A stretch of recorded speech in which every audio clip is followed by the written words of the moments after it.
Judith McLoughlin with the Shamrock and Peach. We have been cooking up a storm all morning. We have a wonderful Irish meal before you.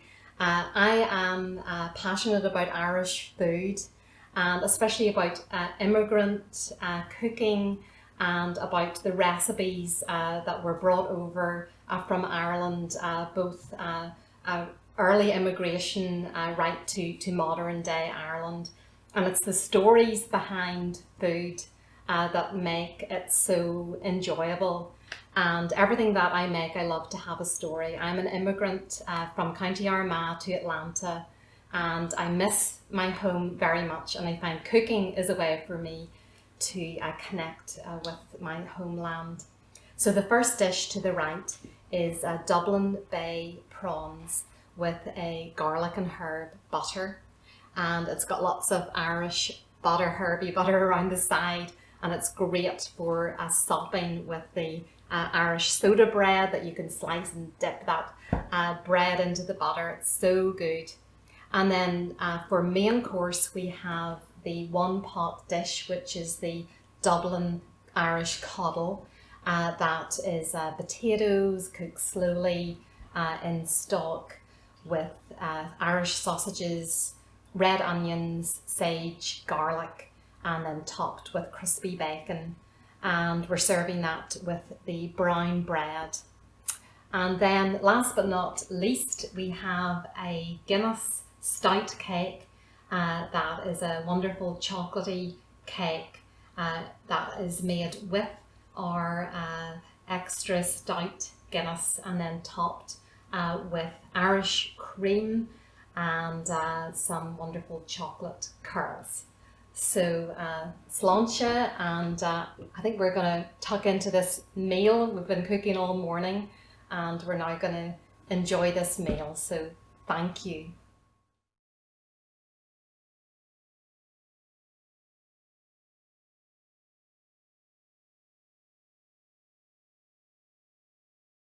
We're going to be making some Dublin Bay prawns with garlic butter and panko topping. So we're going to begin first of all to tell you about the what you call langoustines or Norway lobsters. We call Dublin Bay prawns in Ireland. So they're kind of somewhere between a shrimp and a lobster. Really fantastic and something really to look out for whenever you travel to Ireland. So we're going to begin with the herb and garlic butter. We have some wonderful Irish butter that I just have at room temperature. And then I have some parsley that I have chopped. I'm just going to pop that there. And I have some garlic as well. And then I'm just going to finely chop some chives. It's I think when you eat lobster or langoustine, there's such a delicate flavour that you don't want to overcrowd it or overcomplicate the flavours. And I know sometimes there's nothing like just good old butter with it, especially for being to Maine. You can have a lobster and the butter's just so good, just literally just dripping over the fresh catch. And in Ireland, we are celebrating seafood, and I think like never before, and especially in the coastal areas of Belfast, Cork, Dublin, and heading over to the west of Ireland, where the majority of the langoustines are generally caught, even though it's called Dublin Bay lobsters. You'll find the west for fishing would be probably one of the most industrious parts for the langoustine. So it's really as easy as that. The fresh herbs and the wonderful salted butter, it's just delicious. So I have got 4 little dishes that I have greased with, of course, butter. What else? Irish butter. I'm going to take the langoustines. I have basically cooked these for about 1 to 2 minutes in some boiling water You just pop the raw langoustines in there, and they're not overly cooked, just until they rise to the surface and they change colour to a nice pink colour. So these have been deveined. I'm just going to fill the little appetizer bowls. You can make a large dish as well if you wanted to do this for a main course, but I find this is it's a fun little appetizer when you're having folks over, and you can really make this part ahead of time, which is nice, and then you can enjoy your guests and have them ready to pop in the oven whenever you're about to serve it to your guests.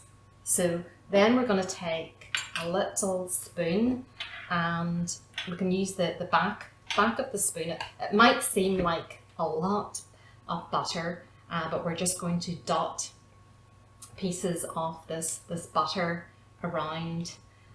The butter is the best part, as you know, and we're going to serve that with some lovely crusty soda bread for sopping, and that's going to go in like that. Then you can just literally take the knife and spread the butter all over the top.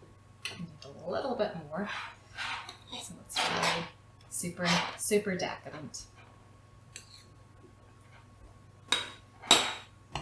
Then we're going to take some panko crumbs and just sprinkle those over the top like that.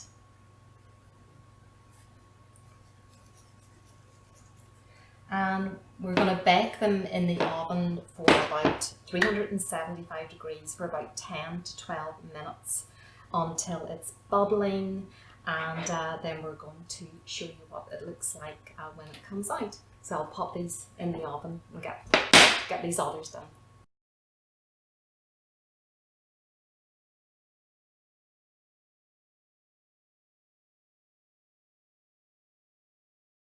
We're going to be making Dublin coddle for you. I think every country has some of those one-pot dishes that just take you home, that are easy to make and just really comforting. So we're going to begin with a 13 by 9 pan. We have it greased with butter, and we have some potatoes that I have cut thinly with a mandolin, and I'm just going to arrange them. You can remove the skin or keep the skin on. I have some red potatoes that they're kind of more of a waxy potato, but I quite like them for Dublin coddle because I like the potato to actually hold its shape. So the word coddle means that the potatoes are literally coddled in a water bath, and in this case I'm using chicken stock, and they're going to cook slowly. And it's just, if you're Irish, this is just a real comfort dish. I think every mother has some version of this dish. So I'm just going to put a little bit of, season up a little bit of salt, season as we go, and then a little bit of the ground black pepper.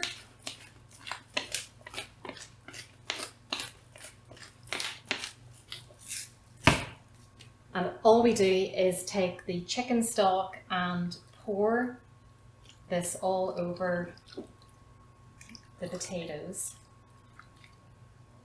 Sometimes you need to add a little bit more, sometimes it's a little bit less, depends of course on the potatoes. The Yukon Golds are kind of somewhere in between. I do love them. The Idaho potatoes are very flowery, so they fall apart a little bit more with this dish. That's why I like a more waxy potato for the coddle. So that's the way I want it. I have the pan on. I'm just going to put a little bit of olive oil. I've already cooked off a little bit of smoky bacon, and so it's got some of that flavours of the bacon in the pan, which is all that love that we want. And I'm going to put the sausages in here. I don't need to actually cook them all the way, but I want to get a nice little bit of colour on the sausages. Ireland, we have the best sausages. If any of you have ever had an Irish breakfast, they will feature our wonderful Irish sausages. And they're lovely. They're lovely any time of the day. For breakfast, in this case, we're going to have our Irish sausages for dinner. So we're going to move this around and get that lovely sear, and then we're going to pop the sausages on top of this. So while that's happy, I'm going to go ahead and move over and look at the other elements that we have in the dish. We have some red onion. It's great colour. I'm just going to got one already chopped. We're going to really kind of give them a very much a rough chop, because I like to kind of have the texture of the red onion featured in the coddle. Give these a little nicely. Then I have some sage. It has such great scent. I love sage and onion together. Such a kind of classic combination. So that's going to be the herb that we're going to sprinkle over the coddle. And of course we have some garlic. So let this go for another minute, and we're ready to put all our different dishes together.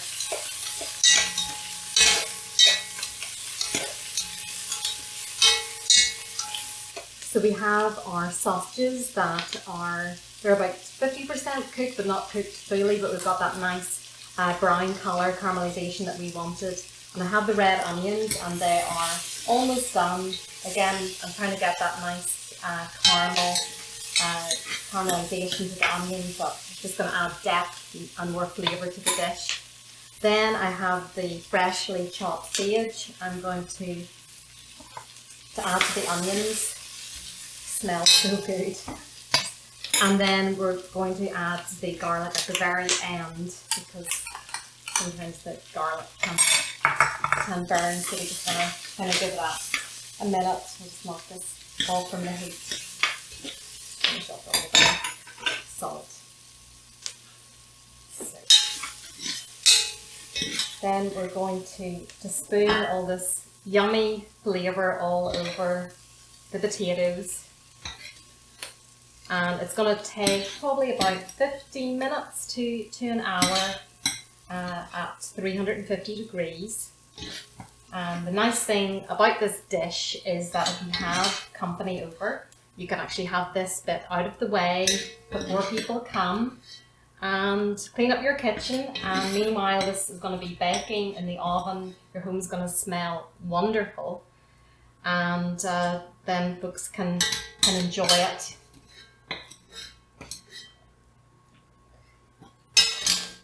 When it comes out of the oven, I'm going to sprinkle it with a little bit of crispy bacon, and it's going to be so good. It's a taste of Ireland. And when you get the potatoes and the sausage, the onions, the herbs, it's just wonderful. So sláinte, and thank you.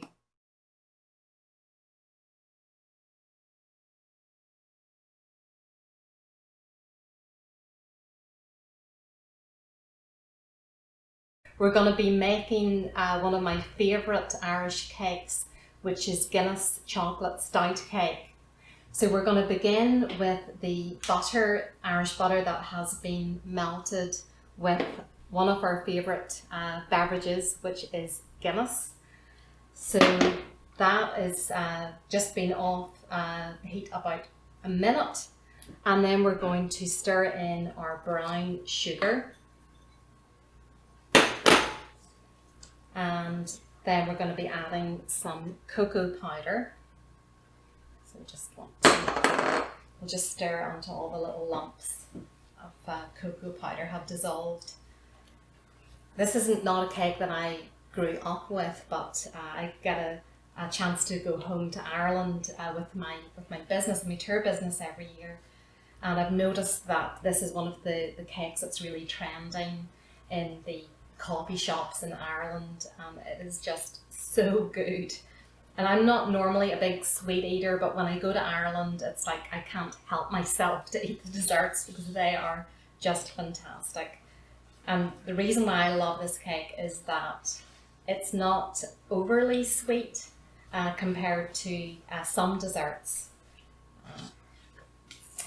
So that's good. So I'm going to, you can actually make this all in one big bowl. You don't necessarily need a mixer, which is great.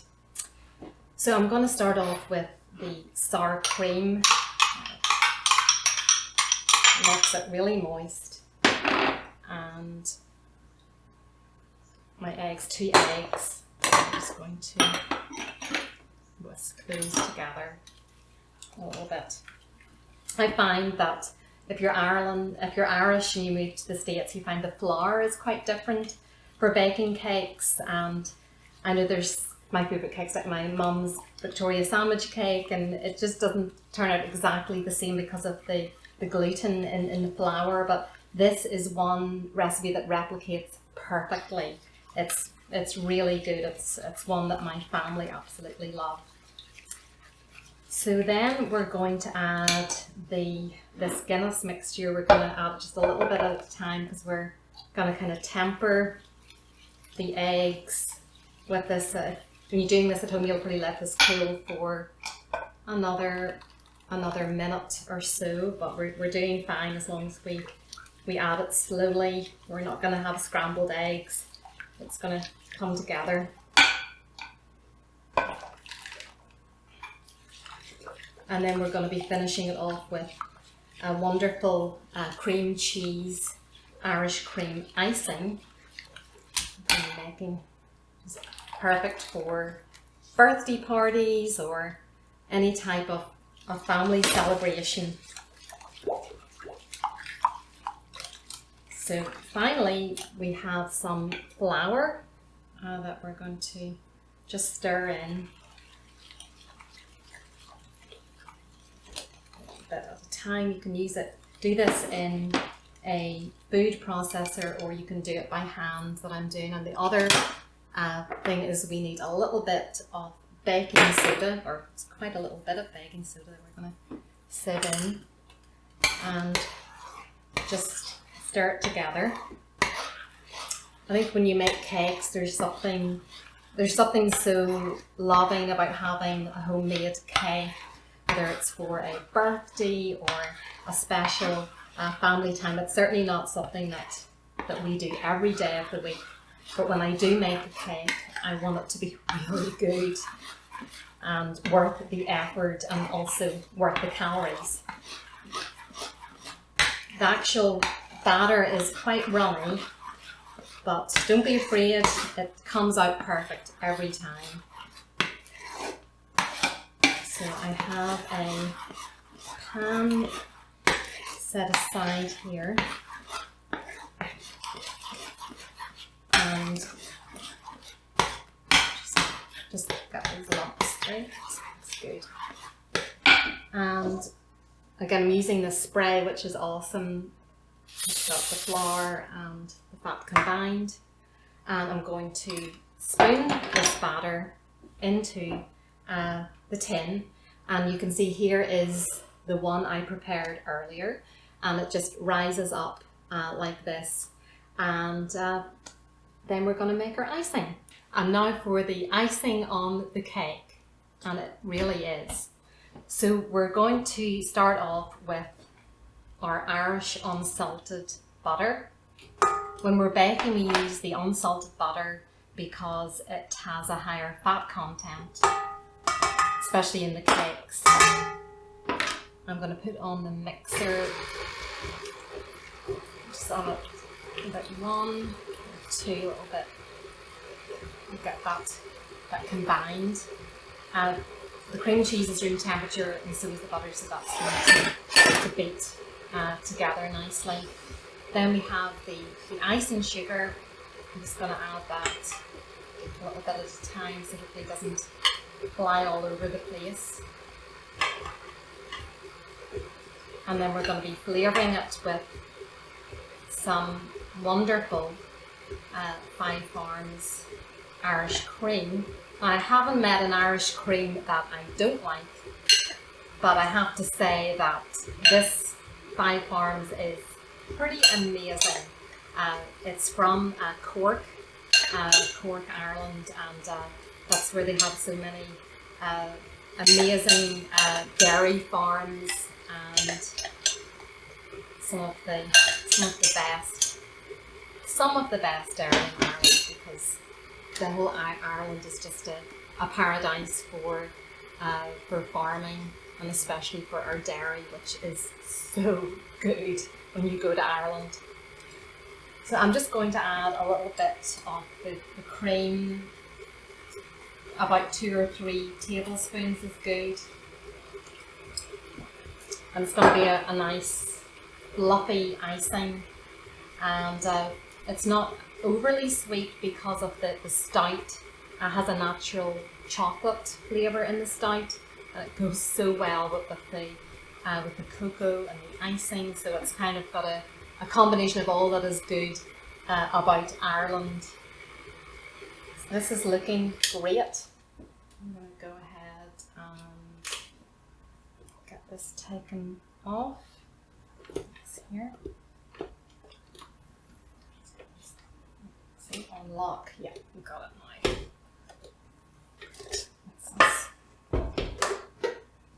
Just scrape this down a little bit more. I can get it all really incorporated.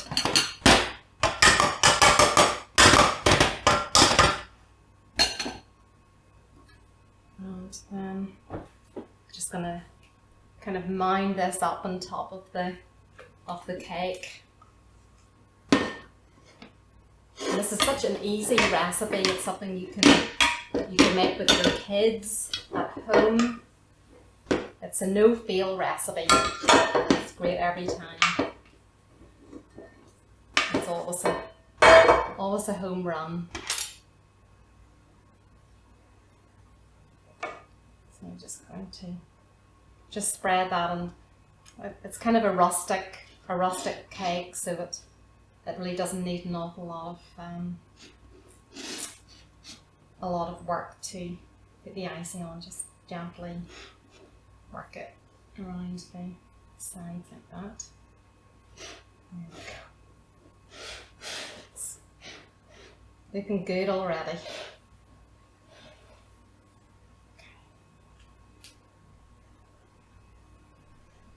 Then we're literally just going to get a bar of dark chocolate, and you can just take a vegetable peeler and just do some nice chocolate curls over the top of the cake like that, to give it a nice, I like to just kind of pile it up over the center of the cake.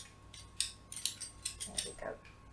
It's fine. Goes in like that. And then of course we have a wonderful pint of Guinness that has already been poured for me. So I'd like to take this opportunity to say sláinte